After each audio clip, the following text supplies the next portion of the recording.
One of Dandadan's greatest strengths is its ability to make every single character, no matter how minor, bizarre, or seemingly evil, feel nuanced and relatable. In most series, side characters often just appear for one arc and then become background noise, but not Dandadan. From Turbo Granny to Aira to Acrobatic Silky to Jiji to Evil Eye to Valama to Kinta Sakata and so on, whether the character ranges from sweet and innocent to weird and cringe, and finally on the other extreme, perverted and dangerous. Every secondary character feels nuanced. You suddenly start to care for them regardless of first impressions and relate to them as well. That's why this video will focus on 3 examples of what make Dandadan great: Okarun, Acrobatic Silky, and finally Evil Eye. Disclaimers: there will likely be spoilers in this video for anime only, and I also recognize that Takakura isn't technically a side character at all, but his breakdown is essential for this video. Now let's dive into how Dandadan approaches its characters. Okarun's backstory is revealed surprisingly early in Dandadan, but what stands out is how real and affected it feels from the very beginning. In episode 1, we get glimpses of Tang Takakura, a lowly, introverted boy constantly mocked and bullied by his classmates. He isolates himself, finding comfort in the one thing that doesn't judge him, the paranormal.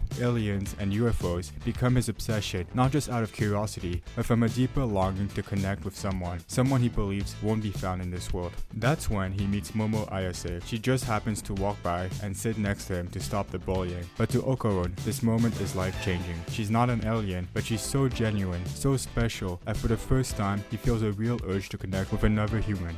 All of this is conveyed through a brief but powerful flashback during his fight with the Serpos, as they're detaining Momo and he's desperately trying to stop them. In that flashback, we see young Ken on the school roof holding up his cell phone in a desperate attempt to contact extraterrestrial life. It's a small scene, yet it speaks volume. Unlike many series where the backstories feel forced or overly dramatic, cue the insert dramatic childhood here, Okarun's pain is subtle and real. The moment Momo chooses to speak to him, treating him with kindness instead of ridicule, feels genuinely pivotal. It's almost cathartic. Right after this, Okarun pleads with the Serpos to take him instead. He tells them that he's been waiting his whole life for them to reach out, but it was Momo who finally made him feel something, a real connection. This scene perfectly defines who Okarun is and will always be. Someone who craves connection so deeply he's willing to sacrifice anything for it, but struggles to form bonds because, well, he's an awkward fellow. Next up is a scene that I'm sure shocked many people, including myself, and made them realize what a true masterpiece Dandadan is. It happens right in the middle of a chaotic battle where Okarun, Momo, and Aira are fighting Acrobatic Silky, a towering woman in a red dress with hollow eyes and a gaping mouth and long black hair. She moves with eerie grace, overpowering the trio, beating them senselessly, and even swallowing them whole when they refuse to call her mommy. After a brutal struggle, the protagonists manage to trap her and slam her against the wall.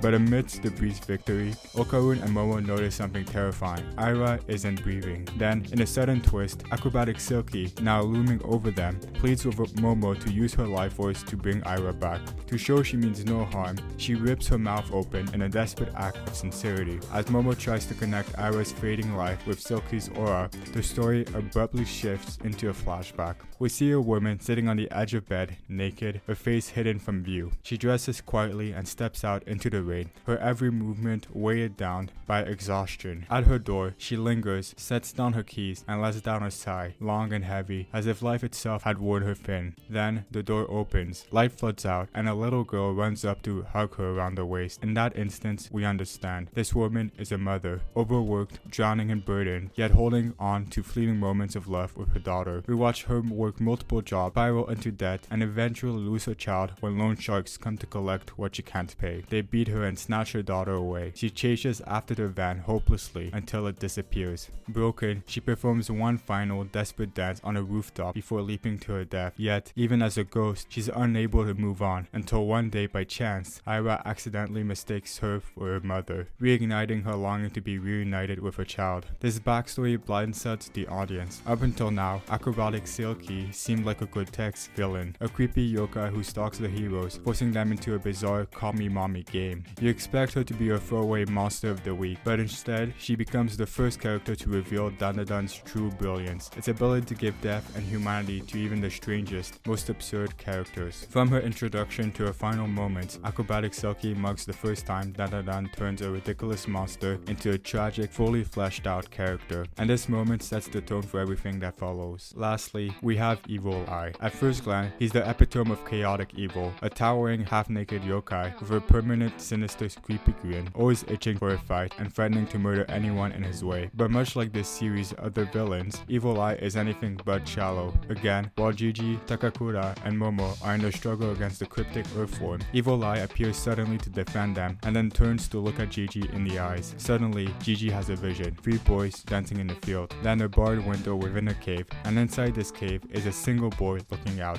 Evil Eye was this boy, chosen by the Kito family as a human sacrifice to appease a monstrous Tsushinoko and prevent a volcanic eruption from destroying his village. Locked away in a cramped cage, starved and forgotten, his only solace came from peering through that barred window, watching other children play in the fields, wishing just once to join them. That simple innocent wish was never granted. Instead, he was left to die, alone and voiceless, a disposable offering to a cruel tradition. Yet, his soul didn't vanish. For years after his death, the boy's spirit lingered at the place of his sacrifice, bound to the spot where his body had been burned and where a house was later built. He wasn't born as a malevolent spirit. At first, he simply watched. When a family of 3, a mother, father, and their son moved in, he watched them with quiet curiosity. For a moment, there was hope. Evil Eye, now a ghost, even tried to interact with the son, appearing before him and dancing, just as he once dreamed of doing with other children. But history repeated itself with merciless precision. The Kito family had chosen this new boy as the next sacrifice. When the time came, the parents, driven mad by the snake's psychic influence, hanged themselves, leaving their son imprisoned alone in the very same sacrificial pit. Desperate to intervene, the Evil Eye tried to free him, but without a physical body, he was powerless to stop it. Helplessness turned to rage. His fury at the Kito family's cruelty, at their willingness to repeat this barbarian cycle, ignited his transformation. Over the years, as the sacrifices continued, the Evil Eye's hatred grew until it consumed his entire perception of the world and made him what he is today.